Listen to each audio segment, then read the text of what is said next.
شروع اللہ کے نام سے جو بڑا مہربان نہایت رحم فرمانے والا ہے۔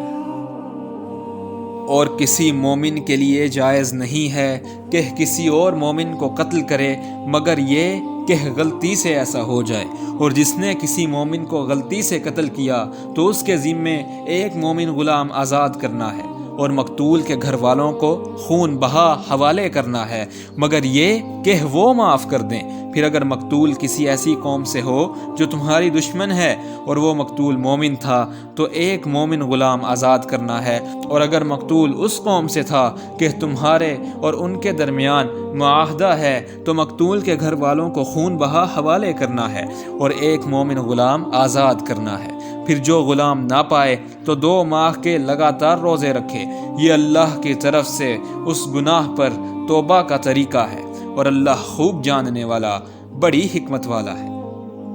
اور جو کسی مومن کو جان بوجھ کر قتل کرے تو اس کی سزا جہنم ہے، وہ اس میں ہمیشہ رہنے والا ہے، اور اس پر اللہ کا غضب ہوگا اور اس پر لعنت کرے گا، اور اللہ نے اس کے لیے بڑا عذاب تیار کر رکھا ہے۔ اے ایمان والو، جب تم اللہ کی راہ میں جہاد کے لیے سفر پر نکلو تو خوب تحقیق کر لو، اور جو تمہیں سلام کرے اسے یہ نہ کہو کہ تم تو مومن نہیں ہو، تم دنیا کی زندگی کا سامان چاہتے ہو، تو اللہ کے پاس بہت سی غنیمتیں ہیں، اس سے پہلے تم بھی اسی طرح تھے، تو اللہ نے تم پر احسان فرمایا کہ تم مسلمان ہو گئے، تو خوب تحقیق کر لیا کرو، بے شک اللہ اس سے خوب باخبر ہے جو تم کرتے ہو۔ برابر نہیں ہیں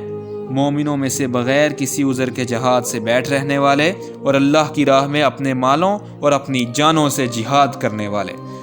اللہ نے اپنے مالوں اور اپنی جانوں سے جہاد کرنے والوں کو بیٹھ رہنے والوں پر درجہ میں فضیلت بخشی ہے، اور اللہ نے سب کے لیے اچھا وعدہ فرمایا ہے، اور اللہ نے جہاد کرنے والوں کو بیٹھ رہنے والوں پر اجر عظیم کی فضیلت بخشی ہے۔ یہ اس کی طرف سے درجات اور مغفرت اور رحمت ہے، اور اللہ بہت بخشنے والا